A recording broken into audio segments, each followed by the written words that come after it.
All right, we're going to get started if you want to sit down.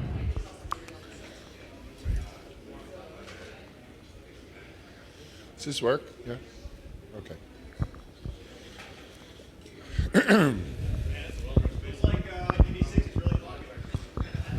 It's part of the problem.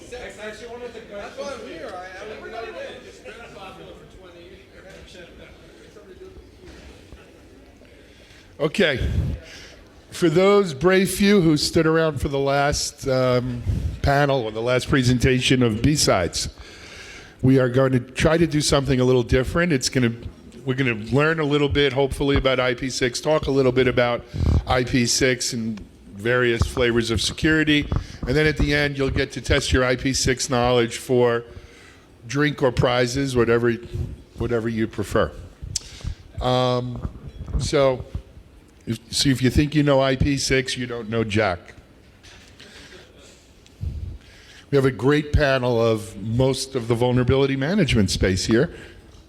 Starting here on my left, immediate left, Tim Erlin is the Director of Product for Encircle. H.D. Moore, CSO of Rapid7. Wolfgang Kandik, CTO of Qualys. And Ron Gula, CTO, CEO, founder of Tenable Network Security. I also want to mention that every single one of these companies up here have sponsored B-Sides. So give them a hand for that. And we're going to go from here. Okay.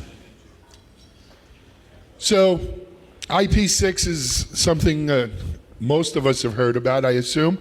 I don't know how many of you have actually dealt with it or think you have dealt with it or think you haven't dealt with it, whether you have it in your network or not. But it has the potential to really change the way you're going to do security and the way you're going to manage your networks, both at home and at work in the years to come, if you believe people that say we're running out of IPv4 space. The classic example is doing a discovery scan in an IP6 network can take a couple of trillion years, so we need a better way of doing it. What we're going to do is each of the panel members are going to give you anywhere from like a 4 to 8 minute kind of background in a particular area, and then we'll come into what we call IP6 Jeopardy. Leading us off will be Tim Erlin from Encircle, who's going to give us some IP6 general background. Tim? All right. So I think that I may have the toughest job of the panelists in giving a background talk to an audience like this. So I'm going to start by just trying to get a little context from you guys so that we know our audience a little bit better. We could tailor the conversation and the questions ultimately to the audience. If you don't mind, I'd like to do a little show of hands exercise. So how many of you out there have actually been involved directly in deploying IPv6? Panelists don't count. Couple. How many of you work for an organization where there's an IPv6 deployment that's active, deployed now? Couple. Shh. We're not there yet. We'll go with deliberately for the time being. All right. And I'll make the assumption that the rest of you are here because you didn't answer yes to the first two questions and you'd like to learn something about it. So IPv6 is interestingly, it's a fairly old standard in many ways, more than a decade old, yet somehow still in its infancy. It's something that has been making progress lately in the past couple of years, I would say, measurable and interesting progress. To sort of, as a point of context there, if you're familiar with the IPv6 World Day project, the Internet Society, a consortium of large organizations and some small ones, got together in 2011 and did this IPv6 World Day project where they wanted to test turning on IPv6 on the public internet, find out how it went. These are companies like Facebook and Google and Comcast and about 1,000 others actually participated in the end. And it was in many ways a very large success for IPv6 and for those organizations. So much so that they followed it up in 2012, this year, with what they called IPv6 World Launch Day. And they called it World Launch Day because they decided that instead of doing another test, they were actually just going to turn it on and leave it on, based on the success of the previous year. And there were about 3,000 organizations that participated in 2012, with also measurable success. Many of those organizations, if not all of them, continue to provide v6 services and v6 availability today. Just as to give you a sense of how much that is, we say 3,000 sounds like a lot maybe, but if you look at the traffic that the Dutch Internet Exchange, for example, they publish some statistics. They count about 0.5% of their traffic as being solely IPv6. So 99.5% of it is still IPv4, they have some mix in there for tunneling, things like that. So it's not a large percentage. It's still very small, but it's consistently growing. Of course, in that context, we're really only talking about the internet with a capital I, things that are measurable. It's much harder to measure IPv6, the prevalence of IPv6 and deployment, deliberate, inside organizations, inside large organizations and small ones. From my perspective, my background, when I talk to customers, I get one of three answers. When I ask them about IPv6, are you deploying it? Do you have a project? One of the answers is yes, absolutely. That's a fairly rare answer. Not uncommon. I would say a significant number, but not significantly large number. Many customers answer with there's a project, it's someone else's, it's not happening yet, it's in the future. You can keep in mind for context that most of the time I'm talking to information security folks within the organization. And then a large number of customers reply with a very simple, it's not on our radar, it's not something we're doing. Occasionally it's not something I need to worry about, which can be a little disturbing. So we see this sort of split between activity and press and publicity publicly and the internal deployment mechanics and progress for large and small organizations. And that's really where we are with IPv6. In terms of security specifically, we know what some of the challenges are. We don't know what some of the other challenges are. And the unknown unknowns, as is often the case, are the ones that might be the most concerning.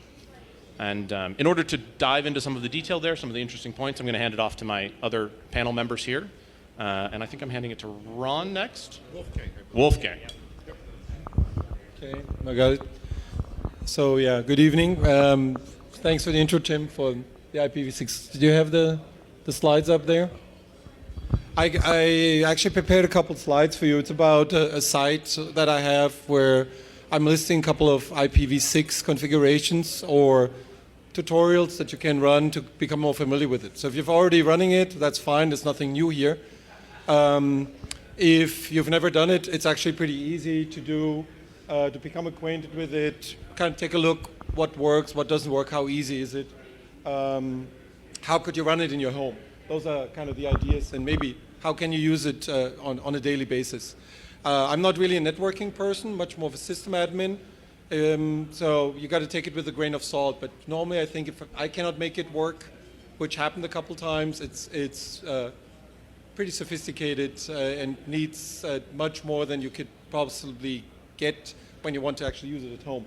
So there's 3 chapters in there. One is simply build an IPv6 network in a virtual environment, get a machine that can run a couple virtual operating systems. We're starting with Linux and integrate some Windows into it, then have another Linux box that routes out to the IPv6 internet, and then you can play a little bit with it and kind of browse the internet through IPv6. Another one is running an IPv6 server on, in this case, Amazon. That's also fairly simple. You can just get a, well, it could be a free server, a micro server works, run Linux on it, install an IPv6 tunnel, and then you have a machine that can actually serve pages under IPv6, and that machine is that actually. And the last one is then at home. So yeah, let's go to this next one here. So that's kind of how this starts. It's 2 Linux boxes, A, B.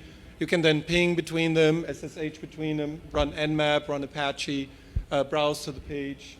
Can you go to the next one? Then you put a Windows box in there, and it's pretty much the same thing. You get an IPv6 address, and you can just browse along. So it's actually pretty transparent. Next step is then adding. Can you go one more, Al? You're adding another box in there that routes out to the internet through. It has an IPv4 connection, which is what most of us have at home or at work. but it tunnels over an IPv6 tunnel. And that's pretty stable, works pretty well, and it's actually pretty easy to set up. So maybe 4, 5, 6 hours of work to get something like that up and running, and I think you gain some pretty good experience by doing something like that. What else? Yeah, the other one is an EC2, get a machine there. A micro machine is free if you sign up for the first time for a year, so it's very low cost. Request an a v6 tunnel, set it up, and you're done. You basically have a machine that can serve out pages on IPv6, and you can play around a little bit with it and see what some of the pitfalls can be in terms of security, because now you're running two protocols. You're running IPv4, IPv6. The Amazon firewall only does IPv4. So you have to do this by yourself. At home, I've looked into a bunch of routers that would do this. This is a D-Link. Then really nice one. I mostly bought it because it kind of looks kind of nice. What else do we have? We have an Apple Airport Express. You can't even see that thing under the white background. And then an old Linksys that runs custom firmware for IPv6. That's the ranking right now. So the D-Link doesn't work for me at all. The Linksys works pretty well with that firmware. It's, but you need to do your custom firewalling. And the Airport Express works actually really nicely. Has an IPv6 firewall up. It's a little dicey. You need some older management software to get to it. The newest version doesn't have it anymore. Apple dropped it. They got a lot of flack for that as well. But that actually works pretty well. So that's the site, IPv6experiments.com. It runs on that Amazon server, accessible through IPv4 and IPv6. So, and any feedback, send it to me or send it to feedback there. I'll get that. And happy to integrate something. If you have a home router that works really well, we could definitely put it up there. So right now, my vote is kind of for the Apple Airport Express. That seems to be giving my family the best IPv6 addresses, and we now access whatever is accessible on IPv6. So next project for me is kind of measuring that and see how much is that. Is that 0.5% for my particular case or more? So I appreciate if you take a look at the site and give me some feedback to see if it actually is helpful or whether it's too slow or too fast in terms of progress. So that was still intro. Vulnerability management. Well, so we all do have products that work in that area. They all are IPv6 enabled. That means you can scan an IPv6 machine through that and see what are the vulnerabilities that are there. It should be transparent, meaning this will work just like everything else, but there's gotchas here and there. I think for the basic vulnerability scanning, it's actually not too difficult. It works pretty well. We don't have, and Ron just kind of said the same thing, we don't have that many customers actually doing this. Some are forced to do it by compliance requirements. We hope that because of the IPv6 World Day, people implement it more and that it will get more coverage. But right now, it's a fairly low on the priority list. So I would say it works. Major problems are actually more on the management side. You used to deal with IPv4 addresses, and everybody, you can even almost remember them, and that's kind of difficult on the IPv6 side. Make sense? Okay. HE or? Yep, it looks okay. So I've got a slightly different view. I won't go into the vuln management side so much as the pen testing side. I've been working at Metasploit forever. We looked at doing Metasploit v6 support about 3 or 4 years ago, and we got pretty far along with, actually 4 or 5 years ago now, pretty far along with payload support, basic library support, things like that. It all worked fine and dandy as long as you know which machine you're attacking and you've got payloads configuration to get there and so on. So there's lots of fun headaches involved with v6 too. One thing that very few people take into account, and this will be part of a trivia question later on, is that some OSs handle v6 differently for different services. You'll see that if you take a machine and give it a v6 address and scan it, and then a v4 address and scan it, you'll get a very different profile of open ports. Sometimes it's actually more, sometimes it's less for each service. Windows is notoriously bad about having less services on v6 than on v4, which surprises me when I looked at it. You do get a couple new services with 7 and 8 that only show up in v6, but that's a different story. But typically, you actually have less of an attack surface on v6 for Windows operating systems than you do on other platforms or other configurations of v4. However, on Linux, you actually see more vulnerabilities open on v6 than you do on v4. It's a fun kind of odd issue with how things are, what services bind to what protocol adapter, basically. So the thing I really want to say about pen testing of v6 is if you're doing there's really two forms of pen testing. There's testing your local network for v6 addresses, the link local addresses. That's very effective these days because any appliance you buy, any system that's Linux enabled by default, will have a v6 address and usually not a v6 firewall. So if you buy, random virtual appliance from some vendor, or you plug your I won't say the name, you plug your device into a local network, and you happen to have a local v6 address, you can now do terrible things to that machine to its v6 address and not its v4. And that makes a lot of assessments of these devices much easier if you're locally on the same LAN as the device, because you bypass the firewall for it. So keep that in mind when you're doing testing. If you're doing remote v6 testing, the biggest problem there is finding the damn thing. It's saying, okay, I found one box, now what else is out there? And there's all kinds of really crazy, hacky v6 implementations. There's one proposal by Virginia Tech that says for every connection your machine makes, we're going to use a different IPv6 address. And no other IP is valid for that particular pair. So because every host is given a fairly large chunk of addresses, there's no shortage of IPs even for a single machine. Now keep in mind that a single machine can have multiple v6 addresses per machine, per interface at the same time. There's no one IP, one machine, one NIC. You can have 1,000 IPs on the same NIC, on the same box. And if you don't test them all appropriately, you're going to miss something. So the complexity level of doing a valid v6 pen test has gotten pretty difficult when things are in these kind of extreme situations. But in the short term right now, all you really have to remember is follow DNS, look for sequential IPs in the low end ranges of v6 blocks. And if you have a machine on the local v4 network, try to find its v6 address and then pound on that, because you often find better ways to break in. And even if you break into one of those machines, the admin's going to be really confused when they see last login from FE80 : something or other. Like, what the hell is that? How did I get owned by something alphanumeric? So anyways, it's a fun time to be doing v6 pen testing, but right now it's only mostly useful on the local LAN. Thanks. All right, and just talking about some of the security operations in relation to IPv6, there's a couple things going on. Most of the organizations I'm seeing out there, their attitude for IPv6 and where it is on their radar, it's not very high. They're much more worried about the cloud, about mobile. I even, like at our booth today, I was like, hey, you worried about IPv6? No, I'm worried about IPAD. They're worried about the mobile devices and things like that. So having said that, I mean, IPv6 just adds a lot of complexity to whatever you're doing, whether it's compliance or incident response or different things like that. And it's just not something that people are really prepared to go ahead and do. But there's really two things I want to address. One is just kind of how does this impact compliance operations, so to speak. So no matter where you're at, you're impacted by compliance, whether you're in the government and cyberscope, or it's a DISA kind of thing, or it's a PCI kind of thing. I have not seen IPv6 show up at all on those things. So if you're a typical large federal government organization, you're scrambling right now to do a monthly end-to-end scan of your entire network, and this is for something called cyberscope, right? CVEs, CPEs, CCEs, all with IPv4 addresses. They don't have any sort of notion of IPv6 or anything like that.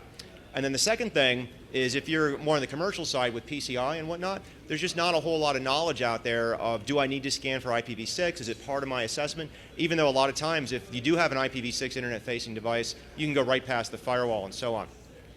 But the next thing I want to address for IPv6 is even something HD was just talking about, just how these numbers look and how these addresses look. The open source community, the vendor community, the services community is not ready for that. So if you have a network-based anomaly detection system, for example, there are probably tons of smart PhDs working on that who've developed IPv4 32-bit hash tables to do these things. When you start just going into the IPv6 address space, not even talking about some of the cases that HD was talking about, just handling that kind of bit thing, you really don't have the CPU or the memory to kind of keep up with those things. So I don't know, I'm not going to name names, but if you're an anomaly customer or a SIM customer or anything like that, and you're like, oh, hey, show me the report of the number of hosts that connected to the botnet. Well, if you actually get a larger number of addresses on the inside of your network, that's just not going to happen. It's not going to happen. And then certain things, even outside of the SIM or the IDS space, if you just want to say, hey, report the number of hosts, show me these assets, just give me a list of IP addresses, right, that are out there on the network. Things like the GRC systems, the asset management systems, and those kind of things, they're really not in tune to handle these large numbers of IPv6 addresses and so on. So all that is basically kind of, in my mind, we're not ready for IPv6. If it is here, and we'll probably talk about this in a little bit, it's snuck in the network and so on. I haven't really seen any major hacks that leveraged IPv6 exclusively. Most of the big hacks that are out there, I don't think IPv6 was a factor, but it's coming. It's definitely coming. So with that, I think we've got IPv6 Jeopardy, yes.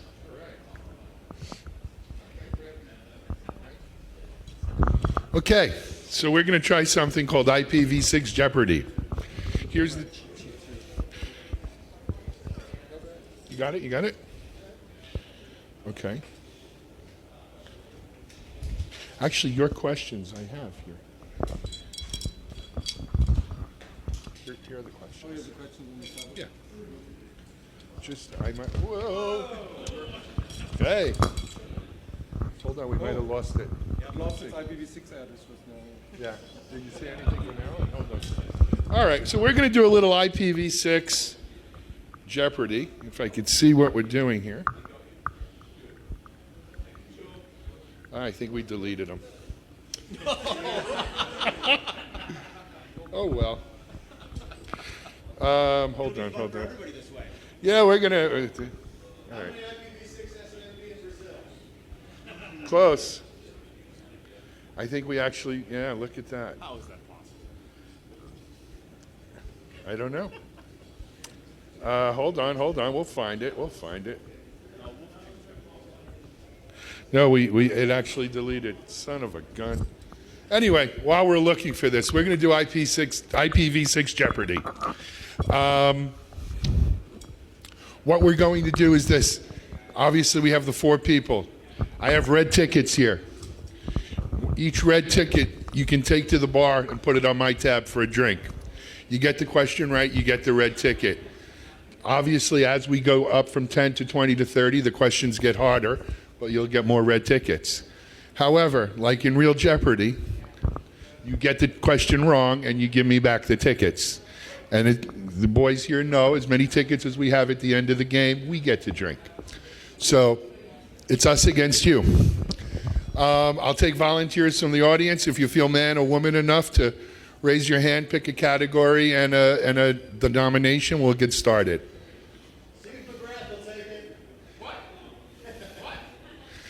Tim, okay, we got one right here. Go ahead.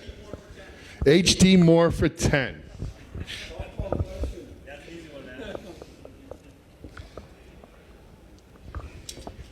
You got one? Go ahead, man. How many bare nipples are on the ceiling of this room? In terms of an IPv6 net mask. I'm kidding, actually, it's a softball. The real question is, what is the default consumer bit mask size, and what is the default operator organization bit mask size provided by most IPv6 ISPs and tunnel services? That's the easy one. That's a softball? Yeah. I don't even know that. It's easy. When your tunnel interface, type ifconfig. Look. Kidding. Sorry. I can try to find another softball you want. How many noses are... I'm kidding. Let's see. No. Give us a ticket. Anyone else got it? You don't have an answer for that? So if you go to tunnelbroker.net, and you can do this while I'm talking if you're really quick, and get an IP address, get an IP allocation, then what do they give you if you're a consumer versus what do they give you if you're an organization, and what's the difference?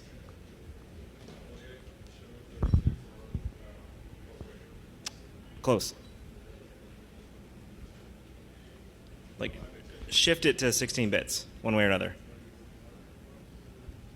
All right, I think we got a half answer. Does that count? Do you get a half a ticket and you got to put the other half together?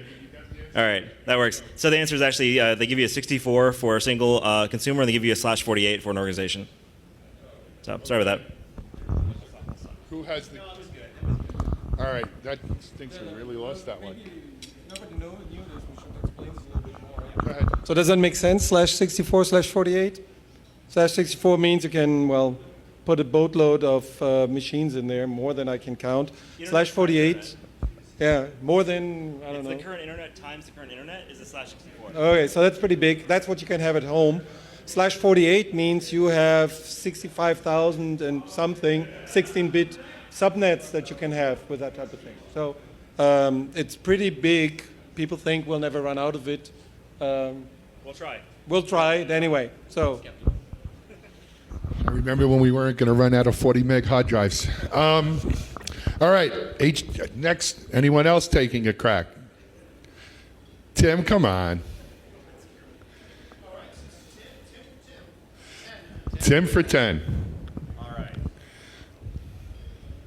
My 10 will be significantly easier.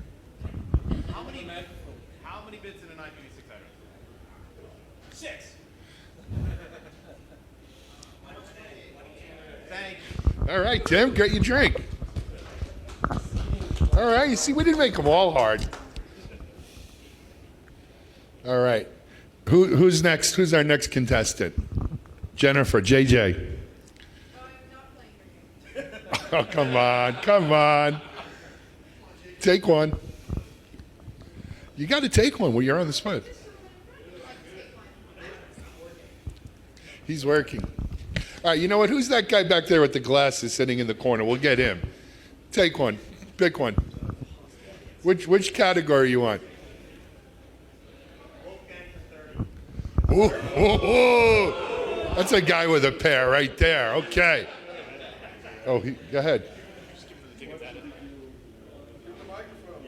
Oh, here, you need the mic. Try that. Let's get talking about that one. That's like, we haven't really talked about how difficult is that one? Yeah. Okay, so conceptual question. How difficult is it to map an IPv6 network? Very good. A little more maybe because it's a big drink.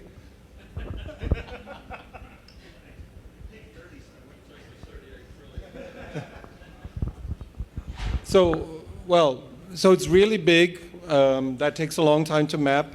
But HD gave a couple pointers. He said most organizations will probably allocate addresses kind of in the lower bits. So they start with 1 and give the next machine a 2 and so on. And so you can cut down on the search space, which is enormous, again, internet times the internet or something like that, by being smart about it. So brute force scanning is going to be very, very slow. Smart scanning, you can still be much quicker and probably finish in time. So focus on the low bits, first 1,000, or if you found a machine, look around.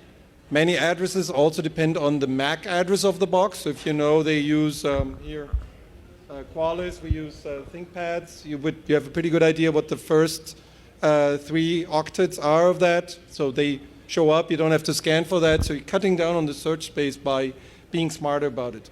The brute force scanning is going to be complicated. Good answer. Good answer.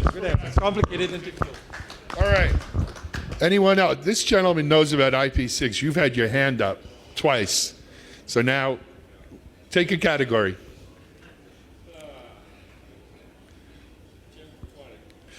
Going for a mid-level Tim for 20 question. All right.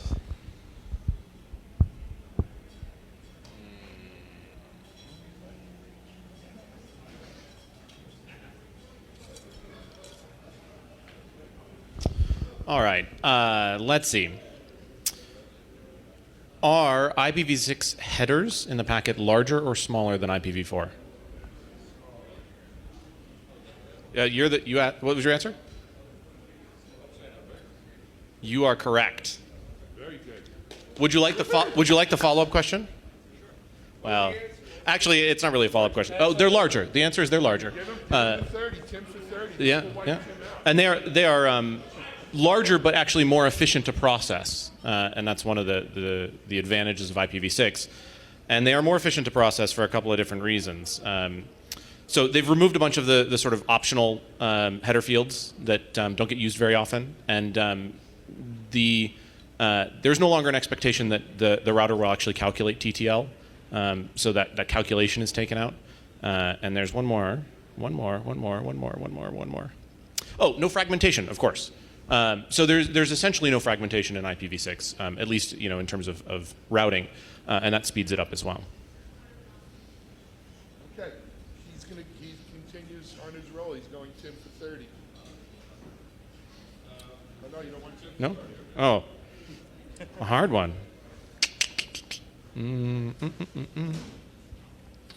Well, let's just follow that up with how does IPv6 handle packet fragmentation?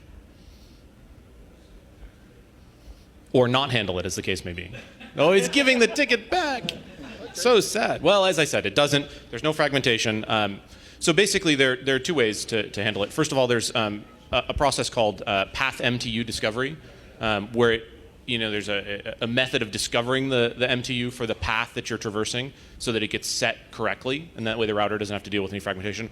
Or it is possible for the endpoints to actually handle the fragmentation, within, to use the, there's a minimum MTU that you can use as well. But the path MTU discovery is the one we're after there. Question, Tim. So how do you fragment then? Oh, you don't. That's... You don't fragment. Somebody has to fragment. All these things have to fit in. So endpoint fragment. So the applications actually have to fragment. Yes. Or the higher levels of the protocol actually are now in charge of making sure that the packets are not too big, I guess. Disagree. You can fragment IPv6 just fine, and you can bypass RA guard using IPv6 fragmentation. Okay. I was just going to say that IPv6 is a bit like a teenager trying to push responsibility onto everybody else, but So what HG just said is totally true, but it's kind of like, when you went to grammar school and they told you 1 + 1, you can add numbers, and then they told you they're negative numbers, and it is all a new concept. So the truth is, you go up and down the stack, there's always things that you can do if you go one layer lower than what most people think about. And you can do amazing things there that just slip by, security mechanisms, evasion technology. There's a lot of stuff. All of a sudden you talk to networking people, they will tell you, no, you can do that stuff, where you thought, no, that's not possible. So I guess the answer. So fragmentation works today, but it's not going to work in like a year because every vendor is basically killing fragmentation from the RFC at this point. So the RWAs do terrible things through fragmentation headers, but as all the vendors find out that their solutions are terrible and don't work with fragmentation, they're getting removed one by one from the spec. So we're both right in different historical timelines. Excellent. So got into parallel universes there. So Tim is done. Wolfgang has only 1 or 2 left, but no one's asked Ron a question. Who wants to ask Ron? Ron for 10. All right. Are IPv6 packets encrypted?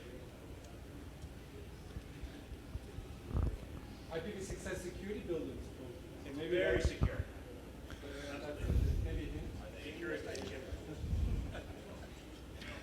I don't know. Don't ask me. You said no? Very good. Here you go. We got a winner. I'll give him half a ticket. That's okay. You did good. Congratulations. See, there are winners out there. All right. Very good. All right. Who else? We have a few more. You want to do a follow-up? You're on a roll. Double or nothing, baby. Here we go. Come on. Ron for 20. Okay. So there's more bits in IPv6 packets, right? But for TCP and UDP ports, are there more ports as well? No. Correct. Correct for 20. Here you go. You want to push it? Double or nothing? 30? Round 30. All right, here we go. Come on, baby. Can you have an e-commerce? Hold on, new dealer. Let's change the dice. No, go ahead. We can.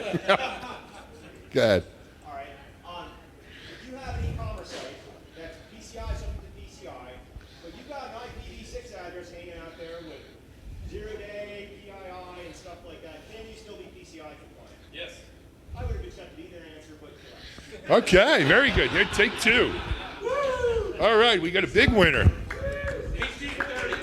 You're going to keep rolling. All right, HD. Let's get the. He's got all or nothing. All right. This is a good one. Now, this one's easy. If you ever actually... Coming home, baby. All right. On Windows XP Service Pack 2, with no patches applied and IPv6 enabled, what exploits work and which ones don't work. And you only have to give one example of one that normally works and doesn't, and does work anyways.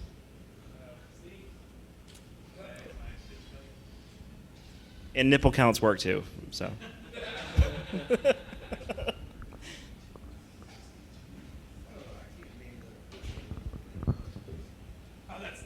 right. Anybody know all the framework packages? Let's go through this. This is probably Any exploit works. Doesn't have to be a Metasploit. It can be any kind of exploit out there. Sorry. So MS-8067, did you say that works or doesn't work on V6? doesn't work on V6. Why? Which one does work and why?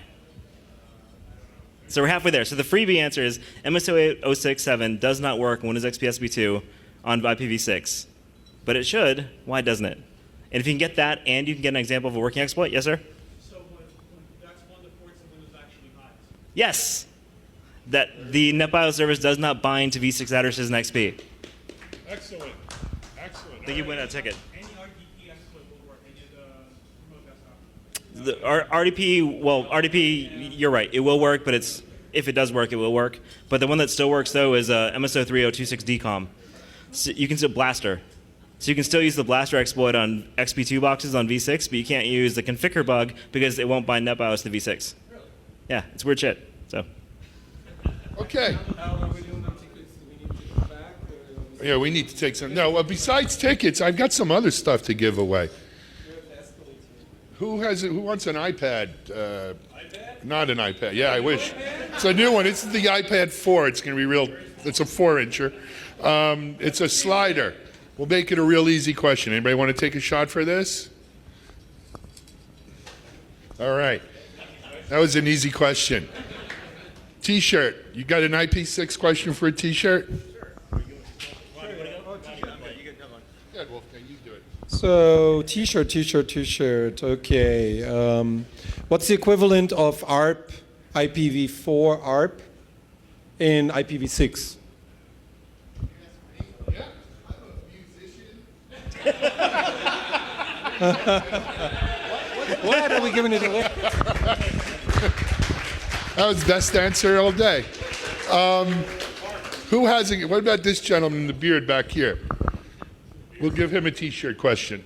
What would you rather? Do you have an iPad? Do you want a kickstand for an iPad instead? Hey, come on, don't mess with Texas. He wins just because he's from my state. All right. How about an iPad question? Come on. Who got a question? I still have an open question. Go ahead. Texas, HP. You want to give him the ARP question? Because we didn't answer it.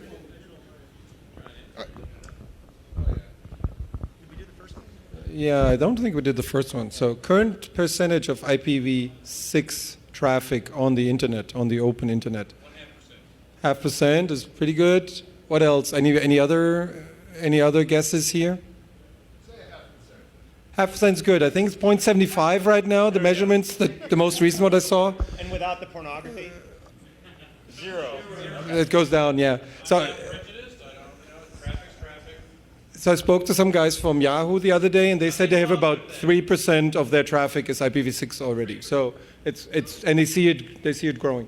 Oh, because of the connections of the partners. That's why. Could be Japan, could be anything of like that where people kind of use it more in advanced mode, I guess. So is it an ARP network discovery protocol?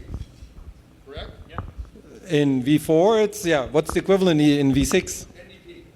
NDP. Of ARP? No. Okay, give that chart back. It's NDP. What do you mean? You can call it ICPv6, but it's still NDP. IPv6, yeah. Same thing. NDP. I'll NDP? give it back to him. Same thing. You can call it either way.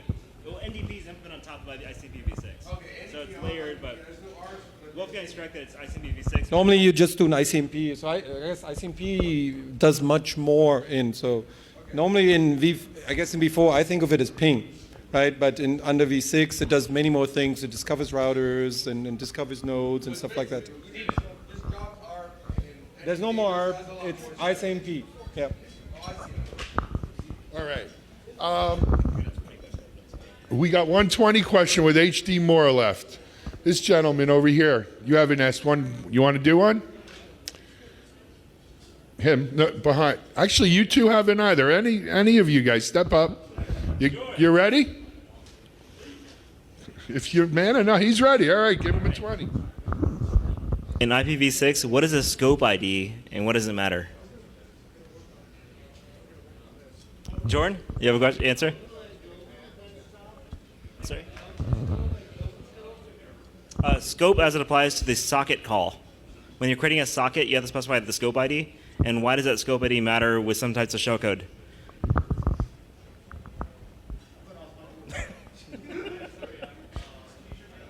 All right, so the thing is, if you're using a link local address like FE80 something is only valid on that particular interface. You can have the same link local address on multiple interfaces on the same machine. Yeah, it gets close.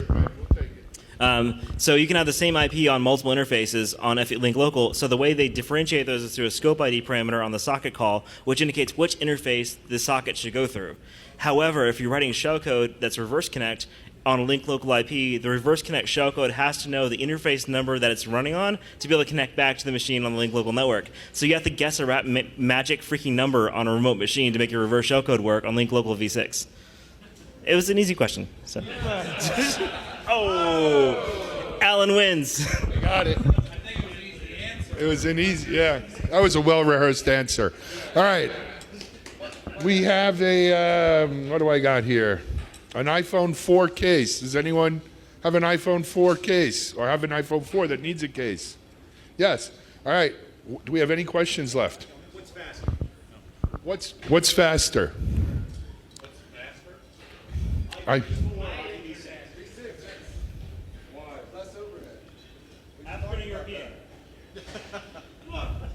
manual or automatic?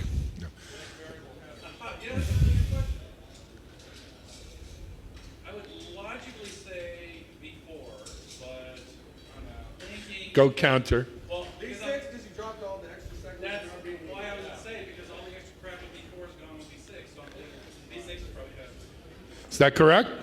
I'll say yes. I was also looking for less NATs, less firewalls. Right, we're all going to need one big network pretty soon, right? That made me think. That was a Okay. I don't have any other swag to give out. I don't know if anyone else wants a drink. HC needs one. No, whatever's left over, we're drinking. I think that's going to bring an end to our IPv6 panel then, as well as an end to B-Sides this year. Guys, thanks everyone for coming. You guys put on a great show. Enjoy DEF CON. Are we going to have some closing statements, Chuck? Yeah? Already on. Come on. Well, yeah. Come on, it's already on. I don't. I got I'm not. Thank you all. Thank you guys for coming. It's a fantastic wrap-up panel. Thank you all. This has been an outstanding event. The Artisan has been great. The shuttles are running a little bit longer. If you're headed back to Rio or Caesars, the route should be leaving the back where the shuttles run from here to Rio to Caesars. If anybody's headed to Toxic Barbecue, tell the bus driver. They'll run to the park and drop you off. But you need to find your own way back unless you are only staying for a few minutes. We're going to clear the place out and tear down because at 9:30 we reopen for the party, and the party runs until 5:30 in the morning. So if you're coming back over for the party, there will be a shuttle bus running from Caesars to Rio here, a nonstop loop, only one bus, but a nonstop loop from 9:30 this evening till 5:30 tomorrow morning. We have a stack of DJs and dual core are all lined up to start rolling. So at 9:30, we hope you guys come back. But thank you very much for participating. And since we have a team of sponsors up here, I'd like to thank you guys again because it's fantastic. Thank you very much. That makes it happen. And now it's time for the volunteers to earn their pay. Oh, wait, we don't get paid. That's right. We have $15 and a T-shirt. $15 and a T-shirt. So thank you all very much. As you go home, find the B-sides near you and participate there. Thanks. We'll see you tonight.